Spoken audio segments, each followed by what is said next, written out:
Hello guys, welcome back to my YouTube channel. आपका स्वागत है सूरज सोफ़ा रिपेयरिंग 707 में। तो गाइज आज हम बनाएंगे लेदर सोफ़ा, जो होता है लेदर का, रेक्सीन का, जो भी कुछ भी आपके भाषा में जो भी कुछ बोले जाए।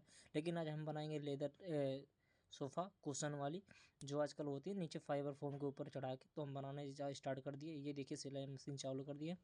अब इसको खोल खाल के जो भी बनना है सब बनेगा। तो बने रहिए वीडियो के साथ। अगर आप हमारे चैनल को सब्सक्राइब नहीं किए हुए तो हमारे चैनल को सब्सक्राइब कर लें ऐसे लेटेस्ट वीडियो पाने के लिए। धन्यवाद।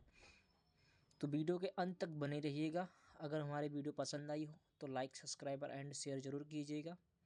तो गाइस अब हम सोफ़ा बनाना स्टार्ट कर दिए हैं। ये गाइस लास्ट तक बने रहिएगा, फुल सोफ़ा देख के जाइएगा। धन्यवाद।